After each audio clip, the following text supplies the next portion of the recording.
Hello grey മീഡിയാസിലേക്ക് സ്വാഗതം. 69ാമത് national film fair award വരികയാണ് south ഇന്ത്യയിലുള്ള. അതിനകത്തിൽ മലയാളത്തിൽ നിന്നുള്ള മികച്ച നടന്മാരായി വന്നിരിക്കുന്ന നോമിനേഷൻ ലഭിച്ചിരിക്കുന്നത് ബിജു മേനോൻ, ജോജു, മമ്മൂട്ടി, നിവിൻ പോളി, പ്രശാന്ത് അലക്സാണ്ടർ, ടൊവിനോ തുടങ്ങിയവരാണ്.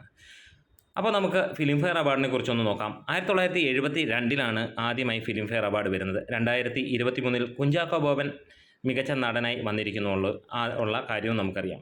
ആദ്യമായിട്ട് ലഭിച്ചത് മധുവിനാണ്. 1972 ആദ്യ ഫിലിം ഫെയർ അവാർഡ് നേടിയ ആൾ മധുവാണ്. മലയാളത്തിൽ നിന്നുള്ള കാര്യങ്ങളാണ് പറയുന്നത്. ഇനിയും ഏറ്റവും പ്രായം കുറഞ്ഞ നടൻ ആരാണ് ബെസ്റ്റ് ആക്ടറായി എന്ന് ചോദിച്ചാൽ അത് കമലഹാസനാണ്. 20ാമത്തെ വയസ്സിലാണ് അദ്ദേഹം മികച്ച നടനായിട്ടുള്ള അവാർഡ് ഫിലിം ഫെയർ അവാർഡിലൂടെ നേടിയത്. ഇനിയും ഏറ്റവും കൂടുതൽ അവാർഡ് നേടിയിരിക്കുന്നത് ആരെയെന്ന് ചോദിച്ചാൽ അത് മമ്മൂട്ടിയാണ്. 12 തവണയാണ് ആക്ടർ വിത്ത് മോസ്റ്റ് അവാർഡ് എന്ന് തന്നെ പറയാം.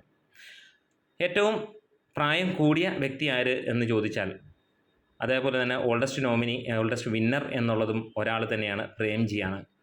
81ാം വയസ്സിലാണ് അദ്ദേഹത്തിന് മികച്ച നടനുള്ള അവാർഡ് ലഭിച്ചിരിക്കുന്നത്. അപ്പോൾ മോഹൻലാലിന് എത്ര അവാർഡാണ് ഫിലിം ഫെയറിൽ ലഭിച്ചിരിക്കുന്നത് എന്നുള്ളതാണ്.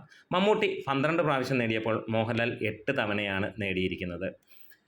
ഇതിൽ മമ്മൂട്ടിക്കും മോഹൻലാലിനുമൊക്കെ ഓരോ റെക്കോർഡുകൾ ഉണ്ട് എന്നുള്ളത് തന്നെയാണ് എടുത്തു പറയാനുള്ളത്. അതായത് മമ്മൂട്ടിയാണ് ഏറ്റവും കൂടുതൽ, അതേപോലെ 5 ഡെക്കേഡുകളിലും സ്ഥിരമായിട്ട് അവാർഡ് ബെസ്റ്റ് ആക്ടർ കാറ്റഗറിയിൽ നേടിയിരിക്കുന്ന ഏക നടനും മമ്മൂട്ടി തന്നെയാണ് എന്നുള്ളതാണ്.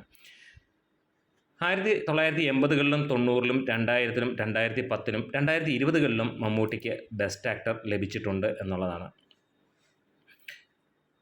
മോഹൻലാലിന് മറ്റൊരു റെക്കോർഡുണ്ട് ഇതിനകത്തിൽ.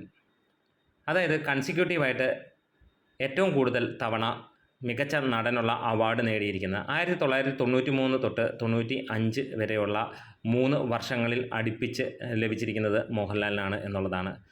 ബാക്കി പല നടന്മാർക്കും 2 വർഷം അടുപ്പിച്ച് കിട്ടിയിട്ടുണ്ട്. മമ്മൂട്ടിക്ക് അതിലൊരു റെക്കോർഡുണ്ട്, ഏറ്റവും കൂടുതൽ പ്രാവശ്യം 2 തവണ അവാർഡ് ലഭിച്ചിരിക്കുന്നത് എന്നുള്ളതാണ്. 84-85 2 പ്രാവശ്യം മമ്മൂട്ടിക്ക് അവാർഡ് ലഭിച്ചു. മമ്മൂട്ടിക്ക് 98ലും 99ലും മികച്ച നടനുള്ള അവാർഡ് ലഭിച്ചു. 90, 91ലും ലഭിച്ചു. 2009, 2010ലും ലഭിക്കുകയുണ്ടായി. 2012ലും 13ലും അദ്ദേഹത്തിന് ലഭിച്ചു. 2014ലും 15ലും അദ്ദേഹത്തിന് ലഭിച്ചു എന്നുള്ളതാണ്. ഈ പ്രാവശ്യത്തെ അവാർഡ് ആർക്ക് ലഭിക്കും എന്നുള്ളത് തന്നെയാണ് ഫിലിം ഫെയർ അവാർഡിന് അതിൽ ചോദ്യം വരുന്നത്. എന്തായാലും മികച്ച നോമിനേഷൻസ് തന്നെയാണ് പുറത്ത് വന്നിരിക്കുന്നത്. ബിജു മേനോൻ തങ്കത്തിലൂടെയും ജോജു ജോർജ് ഇരട്ടയിലൂടെയും മമ്മൂട്ടി 2 സിനിമകളിലൂടെയാണ്. അതായത് കാതൽ തക്കോറിലും മമ്മൂട്ടി നൻപകൽ നേരത്തെ മയക്കത്തിലൂടെയാണ് വരുന്നത്. നിവിൻ പോളി ആണെങ്കിൽ തുറമുഖം എന്ന സിനിമയിലും പ്രശാന്ത് അലക്സാണ്ടർ പുരുഷപ്രേതം എന്ന സിനിമയിലുമാണ്. ടൊവിനോ 2018 എന്ന സിനിമയിലാണ്. ബെസ്റ്റ് ആക്ട്രസ് ഫീമെയിൽ റോളിലും ഇതേപോലെ തന്നെ ഒരു കാര്യമുണ്ട്, ഒരേ നടിക്ക് 2 തവണ മമ്മൂട്ടിയെ പോലെ തന്നെ എന്നുള്ളതാണ്. അത് വേറെ ആരുമല്ല, നമുക്കറിയാം,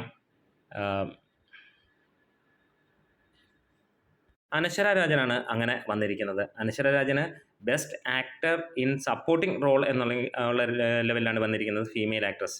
അതായത് അനശ്വര രാജന് നേരിലൂടെയും അനശ്വര രാജൻ പ്രണയവിലാസം എന്ന സിനിമയിലൂടെയുമാണ് ബെസ്റ്റ് ആക്ട്രസ് അല്ലെങ്കിൽ ബെസ്റ്റ് ആക്ടർ ഇൻ സപ്പോർട്ടിംഗ് റോളിൽ വന്നിരിക്കുന്നത്.